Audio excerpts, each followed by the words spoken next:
여러분들이 이해에 도움이 되라고 막 가르쳐 줬더니 막 여기에 수렁에 빠져버려요. 나 여기 3학기 동안 헤맸어. 지금도 잘 못 잡어. 이 법 해석의 순서로 들어가면 있잖아. 죽어. 이거 가지고서 이제 그 연구만 하시는 분들이 있어. 근데 왜 우리나라가 무슨 법계국, 이분들은 바로 뭐가 되는 순간 실업자가 되겠어? 우리나라가 불문법으로 확 바꿔버리면 어려워요. 근데 이제 이렇게 정리하시면 돼. 우리가 보세요. 가장 기본적인 틀이 국가작용을 여기 통해서 해요. 행정부 통해서 이 처분을 위주로. 근데 이거를 이제 법회에서 만든 법률로 통제하도록 돼 있어요. 그러면 이 법률이 우리 국민에서 대표자로 뽑은, 선거로 뽑은 민주적 정당성이 부여한 법률에 의해서 통제를 하는 것이니만큼 이게 제일 올곧아야 되겠죠. 근데 지금 누군가가 이게 좀 잘못됐다라고 문제를 삼은 거예요. 근데 요즘은 이제 이거를 2차 세계대전 이후부터는 이것도 심사를 한단 말이에요. 뭐에 어긋났으면? 상임위 보면 헌법에 어긋나면 죽여요. 근데 죽이는 대상이 이게 잘못됐다라고 해서 이걸 기준으로 죽이는 개념하고 이게 잘못됐다고 해서 이거로 죽이는 거하고는 차원이 달라. 이거는 원래 의심을 받던 애고, 그죠? 얘는 지금 이 의심받는 애를 통제를 하라고 해서 만든 애거든. 근데 얘는 어떻게 하면은 살리는 해석을 한다, 죽이는 해석을 한다? 그게 합헌적 법률 해석이야. 이게 지금 대상이 문제가 됐는데 구체적인 행정부의 이 명령이라든가 이 조치가 문제된 것이 아니라 규범이 문제가 돼서 이것도 성문화돼 있고 이것도 성문화돼 있어요. 그럼 일단 이게 지금 여기 어긋났는지 안 어긋났는지를 보려면 이거 먼저 해석해야 돼, 안 해야 돼? 해야지. 그 순서가 문론역체라는 거, 옛날에 사비니는. 근데 지금 이제 역사적 해석을 뒤로 빼자는 거지. 그러니까 물리적, 그 다음에 체계적 해석을 해서 헌법이 추구하고 있는 뜻이 뭔지를 먼저 찾아내야 될 거예요. 그 다음에 법률을 또 해석해야 돼, 안 해야 돼? 또 똑같은 순서로. 해보니까 아이고 이거 같은 뜻이야. 그럼 뭐? 합헌. 완전 어긋났어. 뭐? 위헌. 근데 보니까 좀 어떻게 살려서 해석할 수가 있어. 임원이라는 표현은 있는데 그 임원이 부실경영에 참여한 인원이 있고 안 참여한 인원이 있고 그래. 참여한 인원에 대해서만 책임을 묻는다고 해석하면 합헌의 소지가 크고 부실경영에 참여 안 한 애까지 포함된다라고 하게 되면 이것은 위헌의 소지가 높아요. 그러면 이거를 어떻게 하자? 싹 죽이는 쪽으로 아니면 반은 살리는 쪽으로. 무슨 해석? 합헌적 법률 해석. 그런데 누가 봐도 문의상으로 볼 때 부실경영에 참여하건 안 참여하건 다 포함하라는 뜻으로 보여지는데 지들이 취지가 좋다고 막 여기서의 말은 이런 뜻이야. 이건 안 된다는 거야. 혹은 이게 문의에서 벗어나거나 도저히 취지가 막 지들이 더 좋은 이상향을 막 추구하고 그래서 그쪽으로 원래 만든 취지의 목적이 어긋나는 취지로 막 나아가는 것은 안 된다는 거야. 왜? 지금 이거 하는 애들이 지금 어떤 애들이에요? 헌법재판소고. 이거 하는 애들이 어떤 애들? 이거 심사하는 애들이. 사법부인데 민주적 정당성이 하나도 없는 애들이야. 전문적인 평가 갖고 원래 여기 어긋났으면 여기 어긋난 이 법률이면 죽이고 여기 어긋난 명령이면 죽이라고만 권한이 부여되어 있는 애들이에요. 근데 걔네들이 이거를 살린다는 미명하에 이게 이런 뜻이 하면은 그게 뭐가 돼버려? 입법이 되니까 이거는 안 된다는 거지. 지네가 원래 고유적으로 받은 권한은 이게 잘못됐을 때 죽이라고만 돼 있는 거예요. 이게 잘못됐을 때 적용만 배제하라고 돼 있는 거야. 근데 지네가 이건 이런 뜻이야 라고 하면은 전혀 새로운 법을 만드는 쌩깐다라고 하려고 하다 보니까 새로운이 되고 뭔 말인지 알겠지? 우리가 훈민정음이니까 이 정도 통하는 거야. 영어로 했으면 이게 이 교감이 굉장히 중요한데 여기는 진짜 지랄이야. 이거 설명하다 보면은 한참 설명한 뭔 말인지 알지? 근데 그게 뭐예요? 이러고 선생님 정도로 이렇게 정리 잘해준 사람 없어. 그 취지를 잘 보셔. 그래서 우리가 이제 실제 그 사례가 됐던 것들을 이렇게 찾아내는 건데 한정위헌이냐 한정합헌이냐는 똑같다고 생각하시면 돼. 반쪽으로 보면 위헌, 이렇게 보면 합헌. 옛날에는 이제 한정위헌이 보다 더 센 의미. 이렇게 하면 안 된다는 어떤 의지를 따져서 조금 구별을 했는데 지금 구별 안 합니다. 그러니까 똑같다고 생각하시면 돼. 이렇게 이제 딱딱 그 기본 골격은 정리를 하고 가셔. 그리고 이 모든 것들이 어디서 시작된 거라고 내가 아까 농담으로 얘기했지만 성문법 안 취하면 이건 다 끝나는 거예요. 성문법이니까 해석이 필요한 거지. 그죠? 해석 없으면 다 실업자 되는 거야. 지나가겠습니다. 또 여기도 만만치 않죠? 그러니까 뭐든지 이렇게 우리 법학은 앞부분이 어려워요.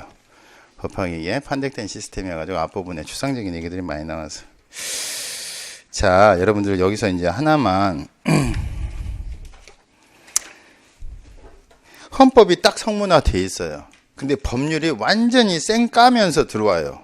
뭐예요, 이거? 위헌이죠? 위헌이죠? 살릴 여지도 없이 뭐예요? 헌법에 대드는 거죠. 헌법 침해죠. 그죠? 이해되시죠? 이런 거예요. 근데 만약에 헌법이 성문화된 법이다 보니까 여기서 이제 역사적 해석을 잠깐 해볼게. 저 역사적 해석이라는 것은 지금 그 헌법이 만들어지게 된 배경, 저 문헌의 뜻을 저의를 한번 보자는 게 저의. 그 저의가 그 성문법이 만들어질 당시의 저의냐, 지금의 저의냐, 이게 제일 크게 출발을 해요. 이런 거 아무나 얘기 안 해주는 건데. 하여간 여기 들어가면은, 저기 들어가면은 죽어. 길을 못 찾아. 그러다가 이제 나중에 신학으로 가지. 내가 왜 살지, 뭐 이러면서. 근데, 자, 봐. 갑자기 룰이라는 데 대해서 막 존재감이 다르게 느껴져 버린다니까. 이게 뭐야 도대체, 막 이렇게. 자, 보세요. 그러면, 우리 헌법에 대한민국은 민주공화국이다라는 뜻이 1987년의 뜻이에요? 지금의 뜻이에요? 이 얘기예요. 정말 같을까? 벌써 몇 년이 지났지? 30년이 지났죠. 30년 전에 그 헌법을 1조 1항에 만들던 민주공화국이다라는 그 뜻과 지금 30년이 돼서 이 뜻이 비슷할까요? 안 비슷할까요? 그때는 정말 애절했어. 87 그 민주항쟁으로 이렇게 만들 때는. 그러고 나서 노무현 대통령 있을 때는 뭐 민주를 논해 바보 같은 놈들, 민주주의가 언제 달성됐는데 이랬거든. 지금은 조금 좀 비슷하게 가는 것 같긴 한데, 아니 농담이고. 근데 이 뜻이 조금 바뀌었을까 안 바뀌었을까? 이게 만약에 정말 빛깔 다르게 바뀌었으면 이걸 변천이라 그래요. 우리도 모르는 사이에 변했어 안 변했어? 변했어. 그리고 이 사회가 다 그렇게 생각하고 있는 거야. 처음에 만들 때하고 다르게. 이걸 변천이라 그래. 근데 사실 만약에 민주공화국인데 독재가 시행이 된다 그러면 바로 그건 대드는 거죠. 그럼 뭐지? 헌법 침해 또는 헌법 폐지 뭐 이런 것들을 의미하겠죠. 그러니까 헌법에 완전 대드는 게 아니라 나도 모르게 서서히 바뀐 걸 뭐라 그래? 변천이라 그래. 근데 그게 나중에 어느 정도 어휘상의 한계, 특히 성문법 국가에서 어휘상의 한계가 있거든. 불문법 국가에서도 마찬가지예요. 불문법 국가에서도 그와 같은 보이지 않는 실질적 의미의 헌법이 처음에 있었는데 이게 어느 순간인가 바뀌어 있는 거야. 옛날에 엘리자베스는 힘이 있었어 어느 정도. 근데 오늘날 와서 보니까 똑같은 불문법인데 우라? 얘는 뭐만 돼 있어? 명목적, 의례적, 상징적 군주로 바뀌어 있다는 얘기예요. 이거 뭐라고 그래 이거를. 헌법 침해라고 안 하고. 헌법 변천. 그럼 만약에 불문법계 국가에서는 이걸 고칠 필요가 없죠. 그냥 그게 뭐가 바뀐 거야? 헌법이 바뀐 거야. 그냥 가볍게 연성으로. 근데 우리는 고쳐줘야지. 문의하고 너무 상충되게 바뀌어 있으면. 그죠? 그걸 뭐라 그런다? 개정이 그러니까 헌법 변천의 종착역이라는 말을 하는 거지. 이해되셔? 아, 이것도 되게 어려워. 조금 깊이 들어가면. 근데 아무리 헌법이 변천이 되거나 개정이 되더라도 바뀌어서는 안 될 부분이 있을 수가 있겠죠. 그걸 뭐라 그래?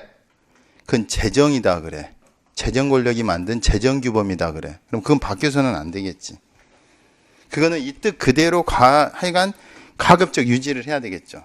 하지만 제가 아까 얘기했듯이 진짜 민주공화국이라는 것이 재정 권력이 만든 재정 규범인데 안 바뀌었을까? 87년의 뜻하고 지금의 뜻하고 안 바뀌었어? 좀 많이 바뀌었겠지. 그 속에 우리가 인식하건 인식 못하건 뭐가 있을 수도 있다? 헌법 변천이 있을 수 있는 거예요. 근데 하여간 혹시라도 그러면 변천, 그러니까 아베라고 하는 친구가 지네 나라 헌법에 군대를 보유 못하도록 돼 있잖아. 그걸 뭘 통해서 하려고 그래요? 개정을 통해서. 안 부딪혀지니까 안 되잖아. 뭘 통해서 또 진행하겠다는 거야? 변천을 통해서 진행하겠다는 거죠. 근데 그 변천을 통해서 진행하겠다는 것 자체가 침해를 하겠다는 얘기야. 그지? 변천이라는 건 사실 어떻게 보면은 행위시의 개념이 아니라 지금 결과시의 개념이에요. 어머, 이 사이에 이렇게 바뀌었니? 이거지. 내가 그 변천을 도모하겠다. 이거는 좀 이상하지 않아? 그지? 앞으로 내가 이 변천을 초래할 거야. 뭐 이거는 침해를 계속해서 그것을 관행화시켜서 하겠다는 건데, 그게 다 저기 40여 년간 지금 장기 독재로 가는 그게 자민당의 그 꼬라진 거예요, 그게. 우리나라가 잘못하면 그리 갈 수도 있다는 건데. 언론이 장악돼 있어서 그렇죠, 일본이. 언론이 장악돼 있어서 자민련이 계속 40여 년간 주기장창 하는 거죠. 국민들이 뭘 해도 중간에 조금 뺏어와도 얼마 안 있으면 언론이 또 하면은 또 도로 자민련으로 가고 그러잖아요. 자, 좌우지간 그 여담이고, 헌법 변천하고 헌법 제정, 개정, 변천, 폐지 혹은 침해, 이제 헌법 침해 유형이 이제 폐지, 뭐 폐제, 침해 뭐 이렇게 나오는데요. 그 느낌은 좀 오시죠? 느낌은 제가 얘기했던 거.